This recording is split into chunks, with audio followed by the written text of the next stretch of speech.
There we go. Right, we straight. You're live though. We're recording. We're live. Let's go with the intro.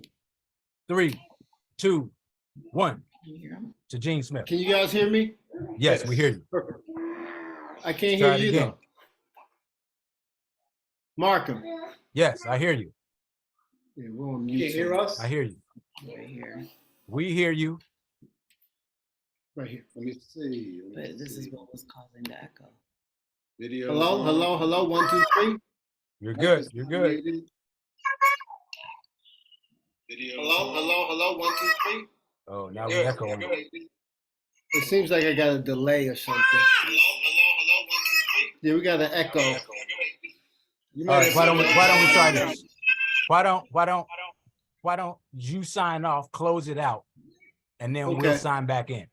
All right. Try that. Apologies to anyone listening. We're going to try to run this thing back. All right, before y'all accept that apology, Should be good now. Can you hear sign in with some. You're good now. Can you hear us? I hear you. Got you. I got you. I got you. Can you We're guys hear good me? now? All right. Yes. We're ready to rock and roll. Thank you. Good morning. Good morning. Good morning. This is another episode of Hoya Locker Room. This is episode 82. We've been away for a while. Markham's been busy, so I'm lucky to have him back. We have a very, very special guest. I say this every weekend, or every time we do the show. Mr. Mr. Bijan C.Bayne. Want to welcome you to the program, sir. I followed Welcome you. back. Did y'all hear that? Yes, we Did you hear do. that? Welcome back. That's my walk-up music. That's that mid-70s high school walk-up music. There you go. There you go. So, Bijan, I've been following you for a long time, man, and I'm really happy to have you come through, especially at a time where our program is kind of in a state of flux, and you're a guy who's a master of so much. You have your hands in a lot. You're a creative. You're a consultant. You're an author. You're a media. You got an IMDb page. I mean, need I say more? You've wrote numerous books. I've had the pleasure of reading the Elgin Baylor book, and I promise you, when I read that, I thought you were a DC native fan. Like it was so on point. Born in Boston. One of your more famous books is the Martha Vineyard's book, which breaks down the game in terms of race and politics and class. Through the prism of a summer league, which I thought was awesome. But again, I've only read snippets. That's on my to-do list. And my esteemed host is Markham Stansbury. Everyone knows him. English major at Georgetown. Can't read, right? Can't read and write because you went to Georgetown. Look at that. So without further ado, Pet you and can't read signs. No more pet you and can't Without further ado, I'd like to launch into the program. But Mark, if you have anything to say before we start, please do. Only thing I have to say is we got 3 guys on the show. 2 of us have written books, and I don't know that you really read the Elgin Baylor book. That's all I got to say. Okay. I think your reading skills are like your offensive layup skills. Okay. I'm going to pause. I'm going to go on mute, and I'm going to get the book, and you two can start. Don't do that. Well, first of all, I do have to say, I think it's very fitting that we have a guy on who has written about basketball in the Hamptons on the Georgetown podcast. By the way, shout out to Kirk Blackman, Malcolm Lee, and Gordon Bob, who are Black men from Georgetown who go to the Hamptons every year. That's what I've heard. I've never been. I've read about the Hamptons. I've never been invited. I'm not in that social setting. I would love to know what inspired you to write about basketball in Hamptons. Okay, well, what happens is when we were little, like 9 through about 17, Martha's Vineyard had a summer league, which it still had after we were 9 to 17.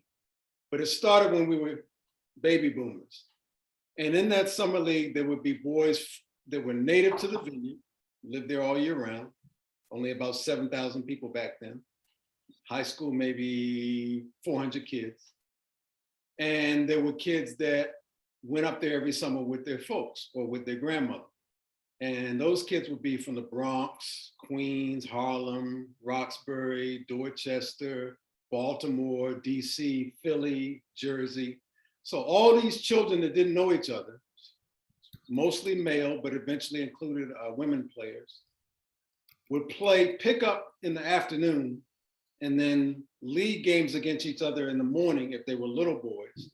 And then if they were like high school age through college and beyond college, there would be a night game every night between 6:30 and 9, like 3 night games of the older players, the better players.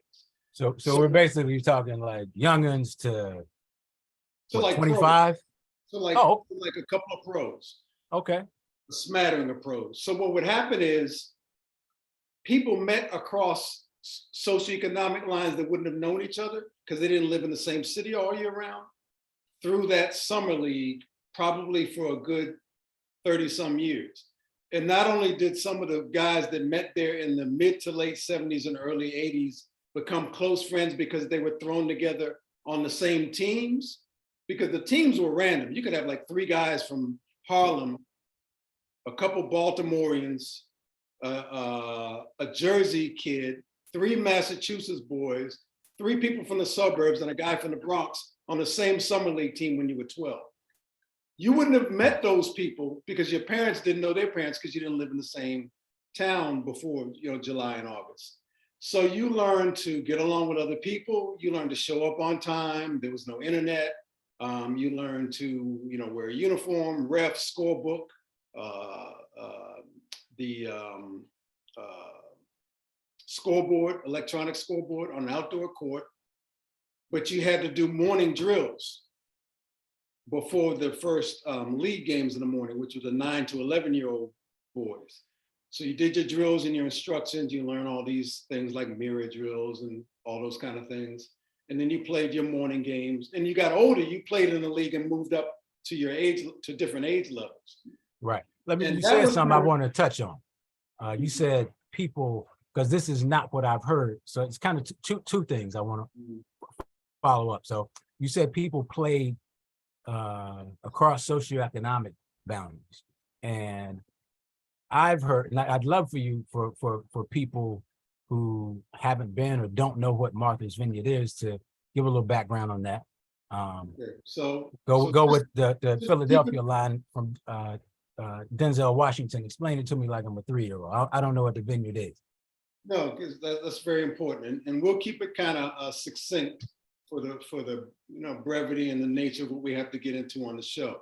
So what happens is Martha's Vineyard in the mid 70s was where a lot of Black people from Boston, New York, Jersey, Philly, down to about DC and a few Atlantans, and a little smattering of a couple people from other places, but not that many, like Ohio and places like that, would go during the summer, because when their parents were growing up or when their grandparents were first saving up for vacations or the children were out of school, Myrtle Beach was segregated, Ocean City segregated, Virginia Beach segregated, so people went north. And so some of these people bought their own homes, small homes, like modest homes, and they started going up there deep, like in the 60s to about 76 to 78, 1980, like baby boom. And they had children. So a lot of people who had the whole summer off, like teachers or college deans or administrators or principals, would go up there and their children would stay the entire summer because they didn't have to go back to school. And if they didn't do that because their fathers and mothers had to work every day, but they lived close, like Boston, they would go and their grandmother, who was usually retired, she would be in that summer house with them the whole summer, so they could stay the whole summer, even if their mom and dad were still working, like a nurse or a mechanic or a guy that owned a store, whatever they were. So all these children around the same time were about, a lot of them were like 12, 13, 14, 15, in the early to mid 70s. And there were so many of them that the park director and the high school basketball coach and the police chief formed a summer basketball league to give all these people, especially the teenagers who were older than us, something to do so they wouldn't be hanging out, they wouldn't be smoking pot, they wouldn't be, because a lot of people didn't have summer jobs, they weren't connected like that. They would have an outlet.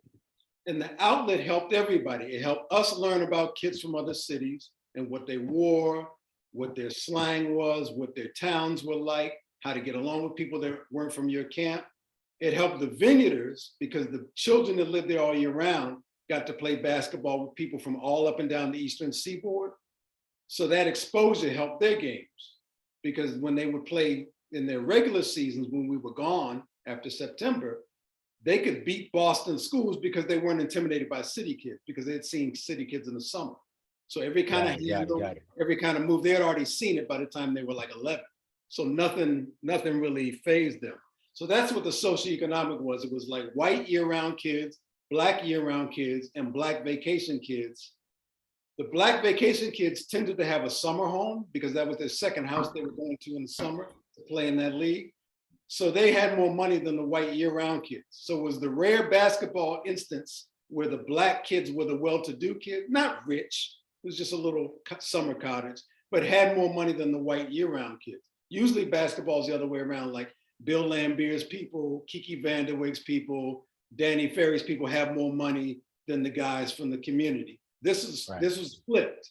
So I wrote the book to show you that before social media, there were places that people would gather, like a basketball court or a soda fountain or a malt shop or a teen rec center, where you knew where everybody was going to be every night before there was anything like Facebook or TikTok or Instagram. Everybody would go to that night game. So I'm going to interrupt because I could listen to you talk about this book all day, but spoiler alert, I haven't read it yet. But just for Markham, the name of the book is Martha's Vineyard, How a Resort League Defined the Notion of Race and Class. You can pick it up. You can do Kimball or whatever that you can. Don't waste my man's time right now. Go read the book. But that wasn't a waste of time because there's a lot of context about what we're going to get into about basketball tradition in this show. I want my flowers. That's all. It's here. Well read. I had no doubts because I know you didn't, but my co-host did. Bijan, let me just ask a question about this book. How many pictures are in it? You talking about the Elgin book or the Elgin book? The Elgin book. How many? Don't even answer. You got the book right there. I want to see how many pictures in it because I don't believe he read it. About this many. That book looked like it's more than 10 pages. This looks like Ali. This looks like Ali telling you how many rounds are going to get listed. So I agree with you. Just the title of the book alone, I think, kind of speaks to where our alma mater is right now, Georgetown. And I think it's a combination of, what I like to say. I think what makes the program so unique is it's a PWI. Your main athletic program or what put you on the map was basketball. You hired an African American, you hired a black coach in 1972 for whatever reason.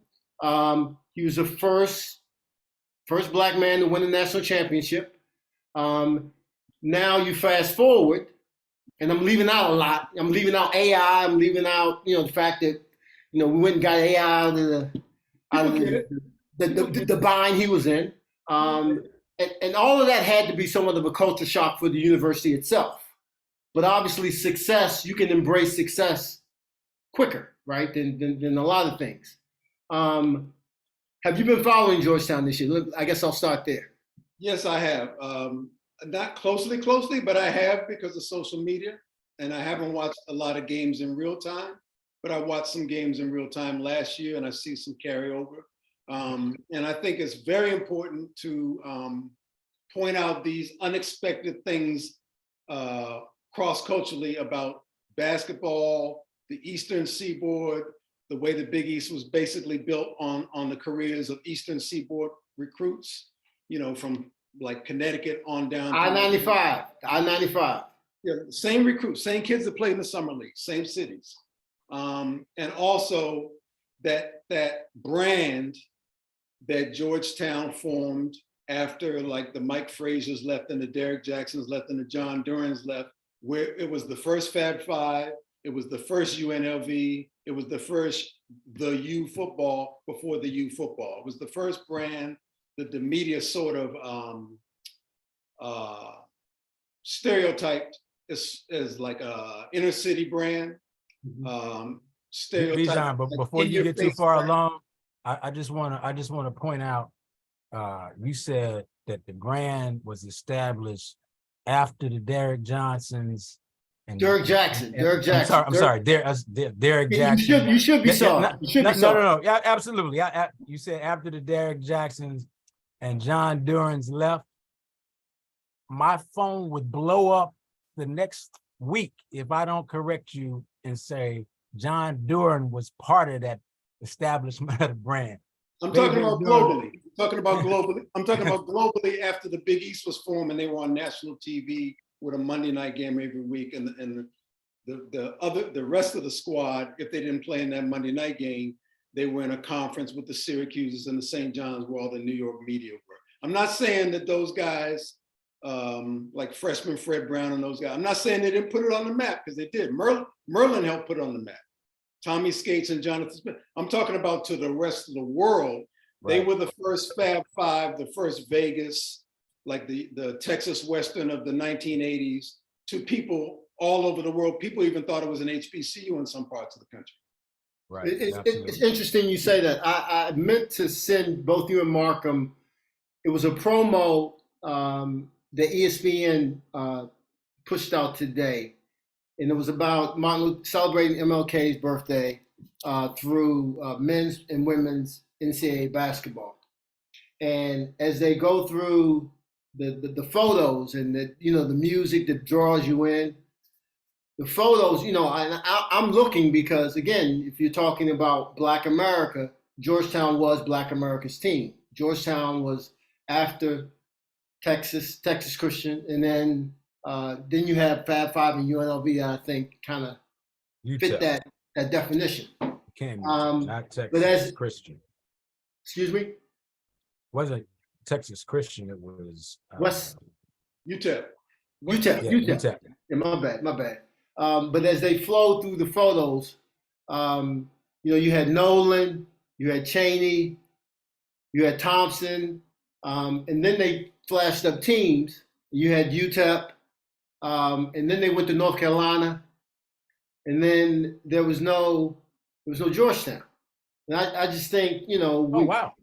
The brand is at a point now where it's in danger of losing that emblem, that significance. And I'd love for you to share your perspective on that. And does it matter? Does it matter to today's youth? Is that part of something the institution should be making sure it never diminishes? The program itself, that it never diminishes?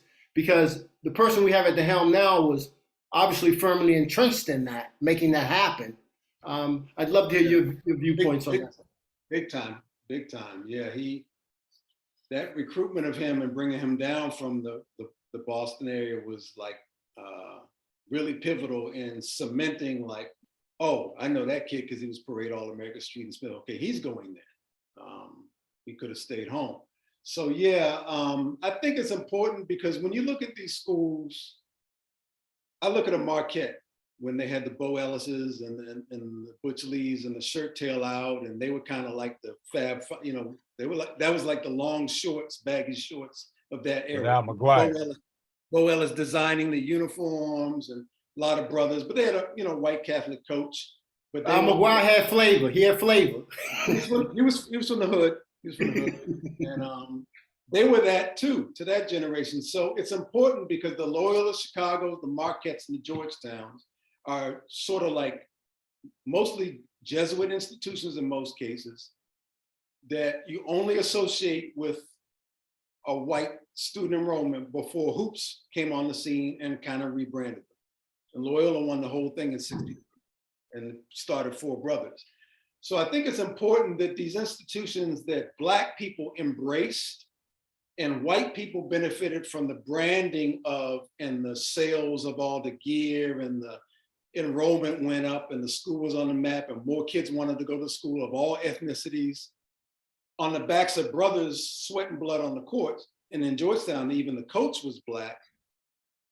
That institution to drop from the limelight such that it wasn't represented in that ad in that way is important, because it was literally one of the faces of Black urban life in the '80s, when hip hop and other things were sort of the linchpins or the branding associations for the rest of the world to Black urban life. So was Georgetown, like '80 to about '88.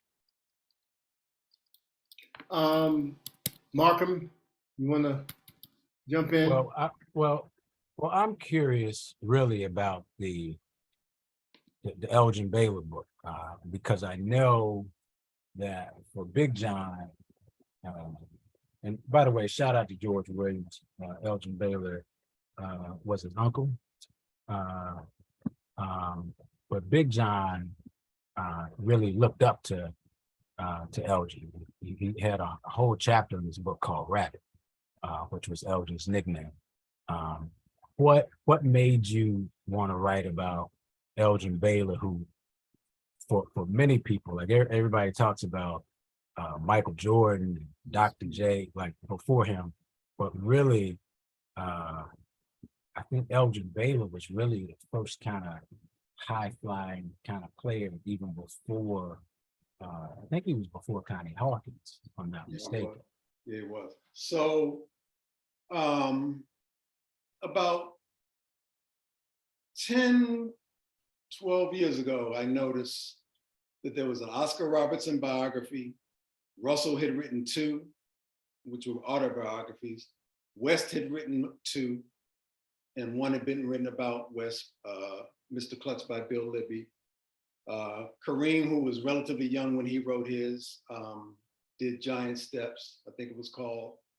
And I think I mentioned Oscar.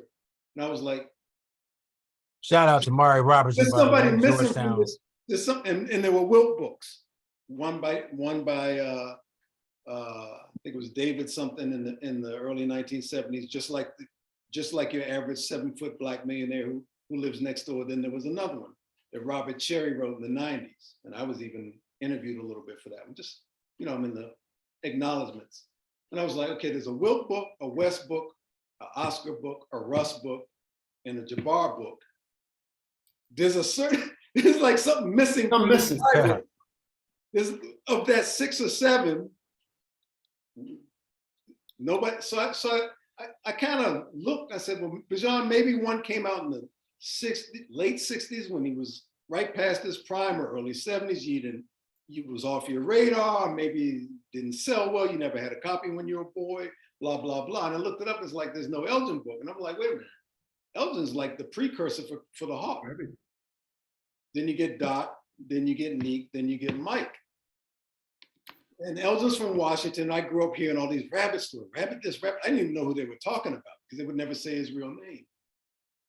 And I was like, nah, if nobody's gonna do this, I gotta do it. So we sent you the conversational questions that we may or may not get into. I left this one out because what you just said to me is spot on. Like, this is the only Elgin joint that you can get your hands on. Like, there's no one who really went in, and I think that speaks to his personality, the kind of play. He's a private guy. There was no book on John Thompson until he passed away. And whether you loved the book or didn't love the book, it's just one of those things where why wouldn't someone like yourself take on that endeavor? Because again, it's there is only one John Thompson Jr. We've had the pleasure of having George Raveling and Nolan Richardson on the show, and literally it was so powerful, obviously, to have those two giants on, but to hear them talk about Coach Thompson was like mind blowing, in terms of how they saw him and what he. I think Nolan Richardson's quote was, Coach Thompson paved the way, and he made the gravel. He took away the gravel off the road. So why hasn't there been a Big John book? And the one we got respectfully was, fluff, in my opinion. Why do you think there hasn't been one?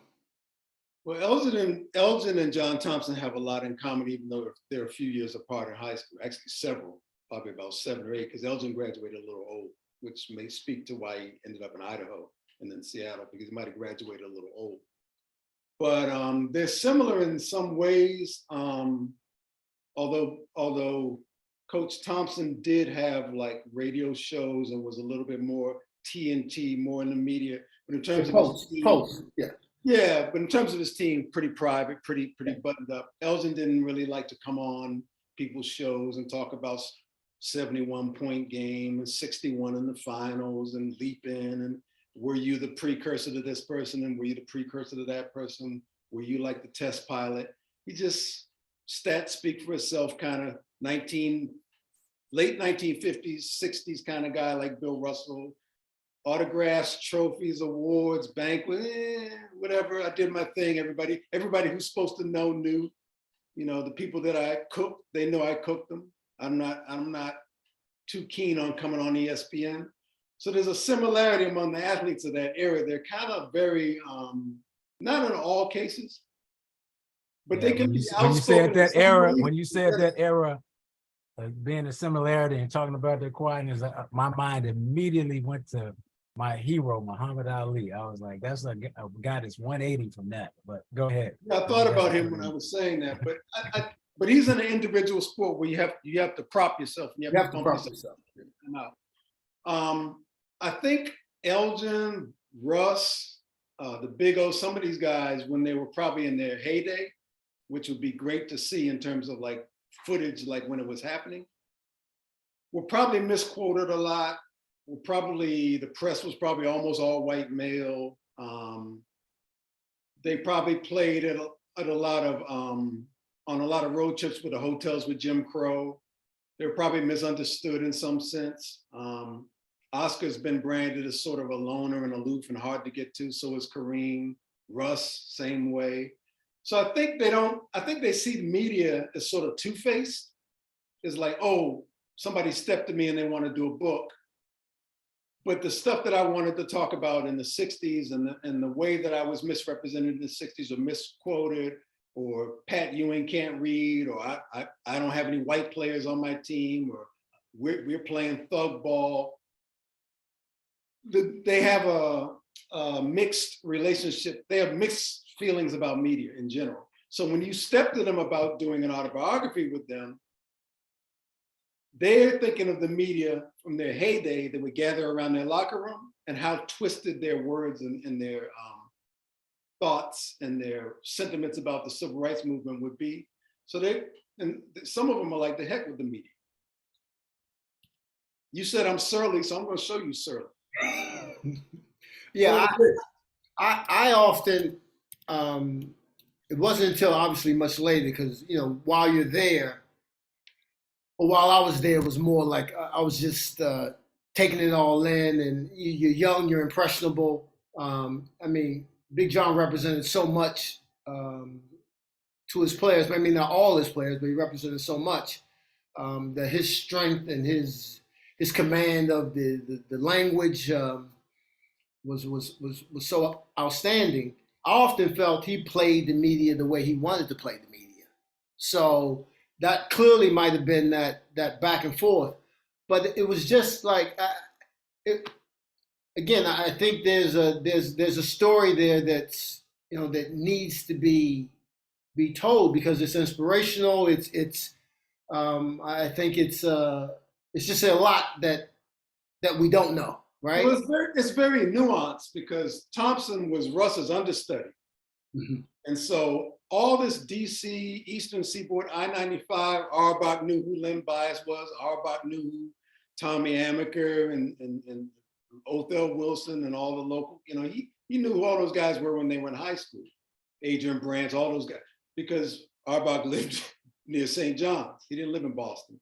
So by Thompson maybe ingesting Russ as sort of a model, he may have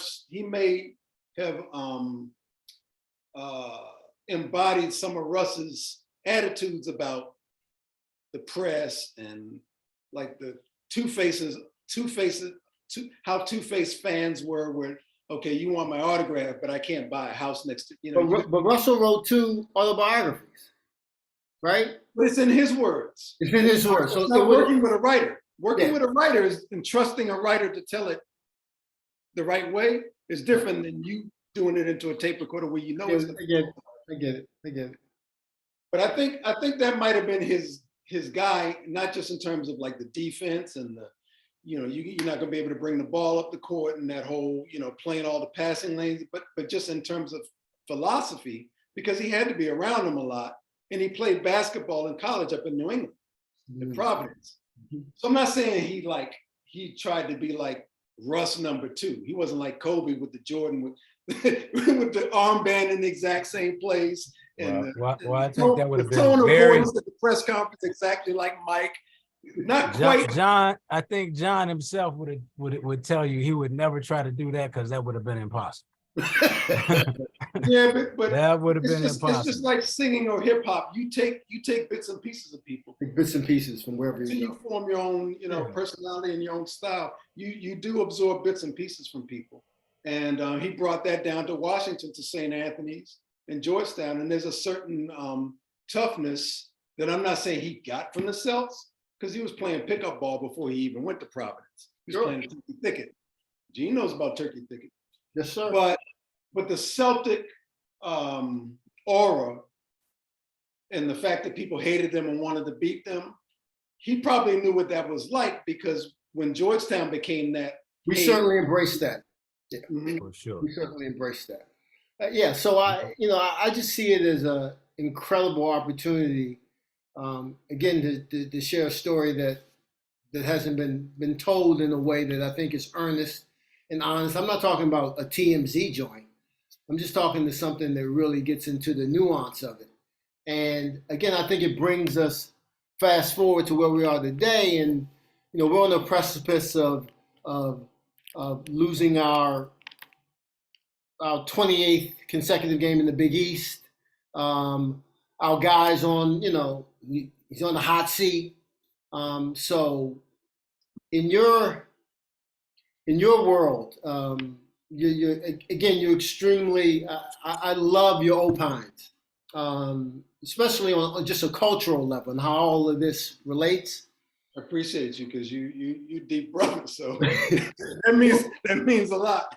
What does it look like if the next coach is a Al McGuire type coach, or a person not of color?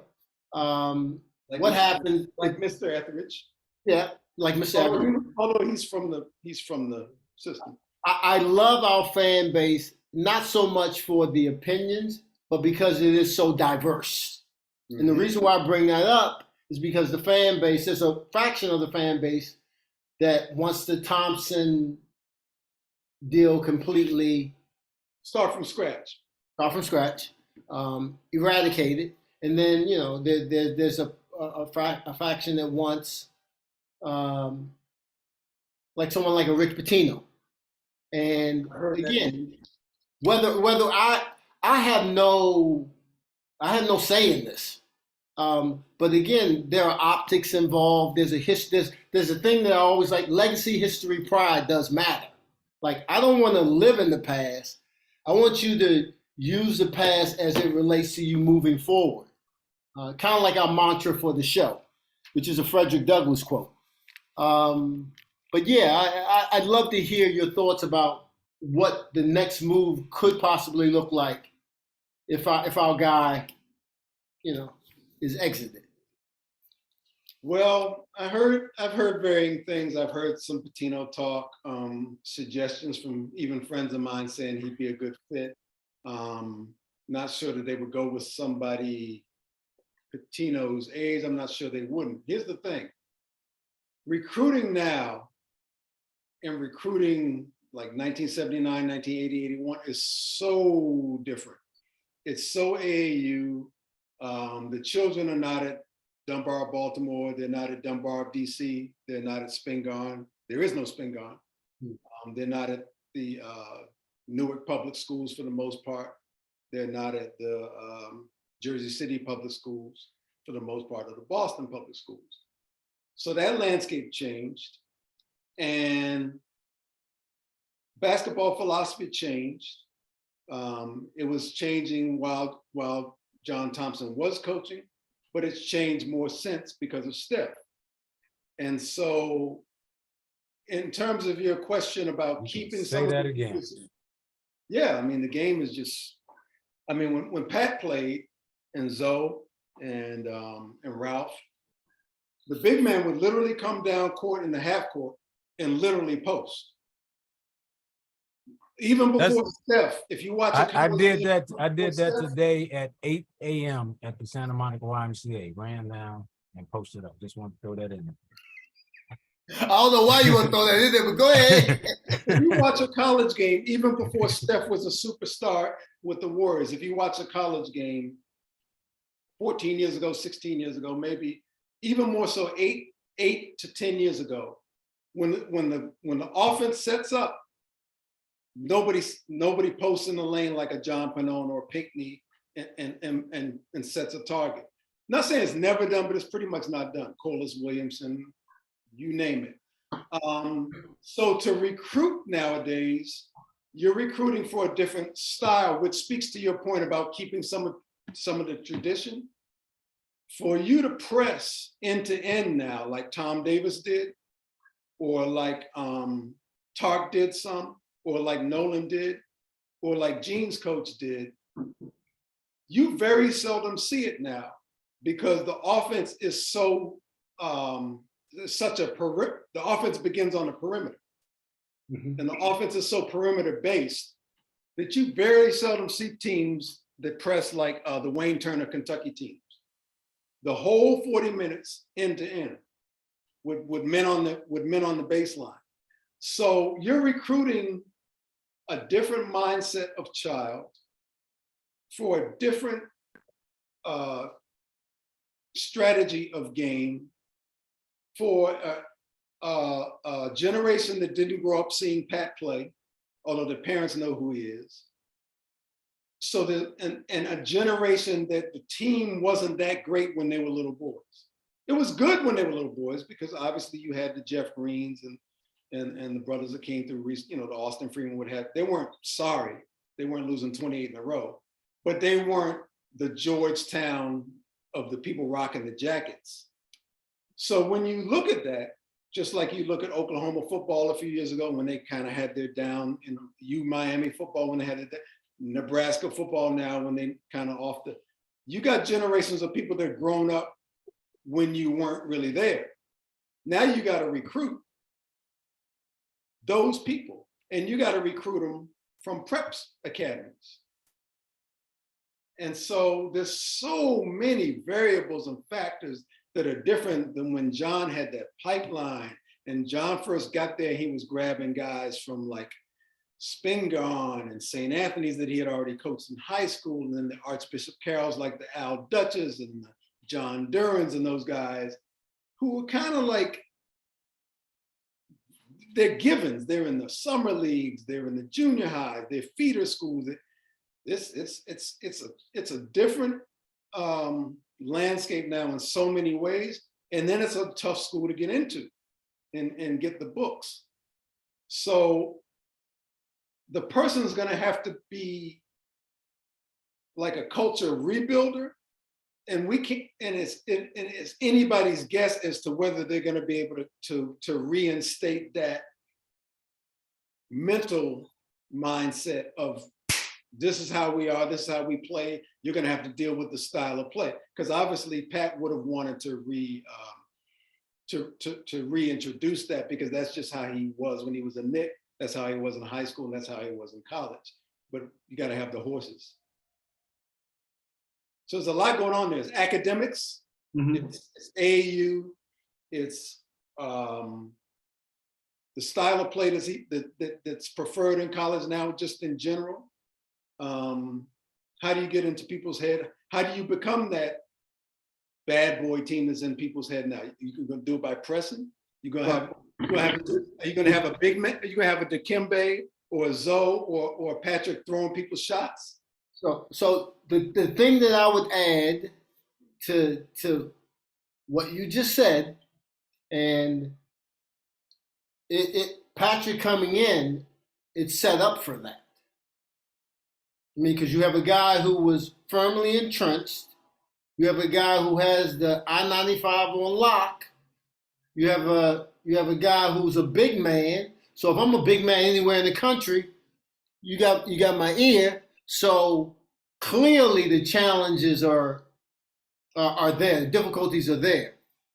How do you move from the current, from Ewing to like what? And like you said, everything you laid out is spot on, target. But who would you see as a possible selection? I mean, America wouldn't be a bad fit because he's from the area. He could probably recruit the Eastern Seaboard relatively well. He's at Harvard now, right? Yeah. I mean, I don't know if Pitino is a good fit in terms of just the distraction of some of the things, some of the Louis optic back and some of the other stuff. Yeah. I don't know. Coaching wise and philosophy wise and even defensively, good fit. Age wise and baggage from Louisville wise, I'm not sure he's a great fit. I'm not sure they want to go in that direction.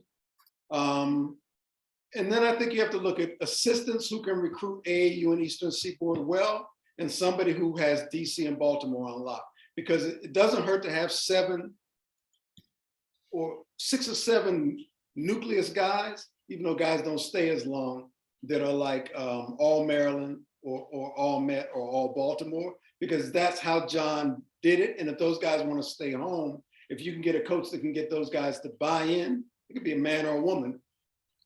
This is a hot quarter. So if you're getting the Sam Youngs, if you're getting the Scotty Reynoldses of the world, if you're getting the Jeff Greens, if you're getting the Kevin Durant's, if you're getting the Mike Beasleys, and if you're getting the top Baltimore kid, just that can get you to the Sweet 16. Get you back. Right. Get you back. Well, let me ask you. Gene hates when I do this, but I love to ask guests who come on. They're all by position. They're all-time Georgetown starting 5. You can pick anybody you want. Well, I'm glad you cleaned up how you asked that question. Because before Bijan, it was give me your whole team. He wanted all 15, all 12. I'm like, dude, I don't have that much time. So I'm glad you cleaned it up that must have been your New Year's resolution. So I'd be interested to hear this, because your history, you're like an almanac, and that's tough. It's tough. 12 would be tough. 12 is impossible. He had 12 on there because he wanted to get his people in. Not my people, me. I feel like I could be a 12 man. No, Bijan, Bijan, you just told a joke. I told Markham you don't joke. Here we go. Okay, here we go. So at the small forward, we're gonna put Reggie. This is just off the top of my head. I may miss it, but at the small forward, we're gonna put Reggie. Good choice. At the shooting guard, I'm gonna go with Sleepy. As long as you Wingate, didn't say Gene Smith, you in business. Wingate was smooth. You're gonna go Sleepy. At the 1, Bay and Gene's games are so similar in what they were asked to do and who they were. Oh, No, see, he we're didn't listen. gonna He didn't gonna listen. pull that. We're gonna pull that out for a clip. You just said Baby But and Gene Smith were similar. And Bijan, what they were asked to do, and what they were but asked to you didn't do, listen. What they were asked to do. and who they were asked to watch. But if we're gonna get somebody, if we're gonna put somebody at the 1, even though this person left early, I'm gonna put AI at the 1. Wow. So now all I need is a strong forward. AI at the 1. Is AI really a 1? No, because he's a scorer. He's a But go ahead. scorer. My bad. It's your team. Usually when it's happening, And to be Bijan, I honest, check out. Yeah. to be honest, here we go. You don't need a ton of scoring because we got Reggie and we got Sleepy. But I'm gonna put, people would go crazy if I don't put Allen at the 1s. So I'm gonna put Allen at the 1. No disrespect to Smith, Durham, Michael Jackson, Allen at the 1. Power forward is a very important position at Georgetown because the 5 is you're helping the 5 out, and there's a lot of pressure on the 5 the way the game was played most of our lives, not the way it's played now. Thank you, Steph. No hate, Clay. But the way it was played most of our lives, you're really like the 5's bodyguard, help keep him out of foul trouble. And if he can go out and he's got a J, you can do some of the dirty work so that he can go out and spread the offense a little bit. They've had so many great forwards, from Craig Shelton to Mike Graham. It's a big deal at Georgetown. I'm gonna go ahead. We don't need scoring on this team, but I'm gonna put Sweetney at the 4 so everybody can put the ball in the basket. So we got AI at the 1, Sleepy at the 2, Reggie at the 3, Big Mike Sweetney at the 4.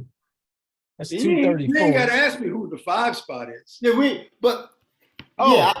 me? 33.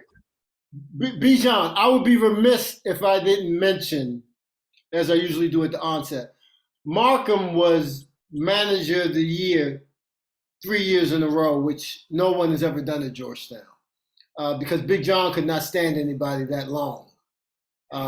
So Markham would be the manager on any top 5 team.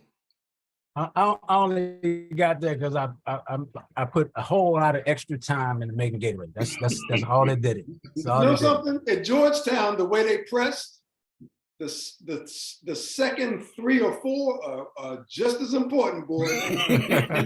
Because you go if you don't have stamina the way they press, we're gonna work other people in there. We're gonna work Wingate in there. We're gonna get Jeannie and Bebe in there. We're gonna get Big Sky in there. We're gonna get Jahidi and Zoe.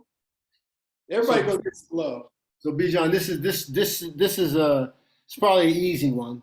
What did Georgetown winning the national championship mean? It meant that brothers could lead and coach at a PWI. It meant that Fred Brown got off the snide. It meant that a university got free branding and became the first Fab Five, but a Fab Five that won because they didn't win. Mm-hmm. No disrespect, I love Jalen, I love C-Web, but they didn't cop. Yeah. And it but they're still talked about. I think what it did was, because it was in the era of like Worthy, Mike Perkins, Ralph, Minifield, Turpin, Beals, Mullen, Pearl, and they came within 5 points of winning 3. Mm-hmm. If you look at the Villanova score and the UNC score, Patrick came within 5 points of winning 3. That's like Jabbar level. I mean, that's some crazy stuff. So it showed the country that philosophy works, that John was running.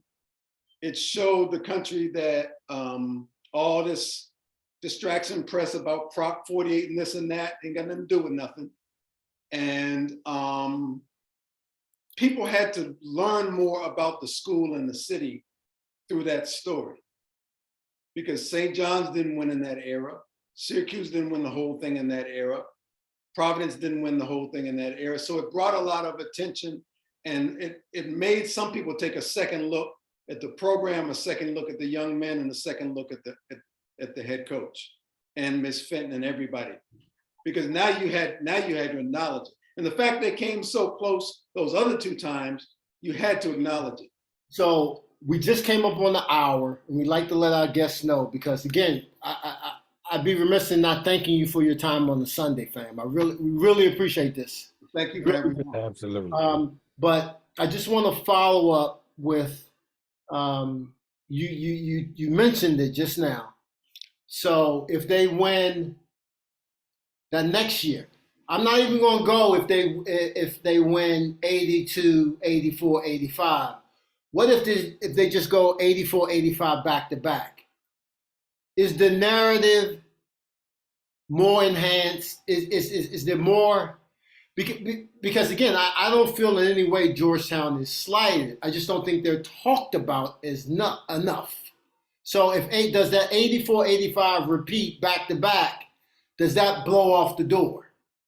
So wait a minute, before you answer that, I just want to say the way Gene phrased that was, if they win in 84, 85 back to back, and if it was me asking the question, I would say, if we, but go ahead. Go ahead. Okay, so if y'all, no. Yeah. If they had won, let's just go to an extreme, because the Fred Brown thing is kind of, the score was already, whatever, Worthy flashed and he thought it was, let's just go even more extreme. If they had taken all three, if they had taken all three, the legacy would be different, because that would be the same coach having three. It wouldn't be like Tubby and Patino, same guy, continuity, and Pat. Pat would be one of the people that was a constant on all three. Mm-hmm. But to your question about if it had been 84 and 85, I don't think the narrative nowadays or the mythos or the aura surrounding the program would be that different, because Villanova had to play a perfect game to win that game. And they were a Big East team that knew them real well. It wasn't Kansas, it wasn't, so they had to play a perfect game to win that game. And even then they only won by whatever they won by. So I think, no, I don't think, but if they won three and beaten Worthy and Doherty and Jimmy Black and them, and now you're talking about a coach with three, and that's a small fraternity. Right. Well, fam, like I said, I can't thank you enough. We don't want to take up too much more of your time. I'm definitely hitting you up offline. It's been too long. Last time we talked was a minute ago. So just on the personal level, man, I thank you immensely. I thank you for having me on, especially this early in the year with the brothers' birthday weekend, and people kind of commercialized and watered down and did whatever they did to that. Yeah. Yes, sir. Yes, sir. Markham, you have anything to say on the way out? You usually. Just thank you. And I'm going to close this out with two quotes to start the year off. I usually give us one, but it's a new year. We haven't been on in a while. And it's fitting. First one is from an author, Erica Jong. Advice is what we ask for when we already know what the answer is, but wish we didn't. And this from Georgetown grad Pearl Bailey: you cannot belong to anyone else until you belong to yourself. Happy New Year, everybody. We'll be back sooner than later. Bijan, thank you, my friend. Thanks, brother. Pick up your phone. I'm calling you now. McKinley Tech forever. Yeah. Tech in the building. Take care. Thank you, guys. Thanks, guys. I really, really enjoyed it.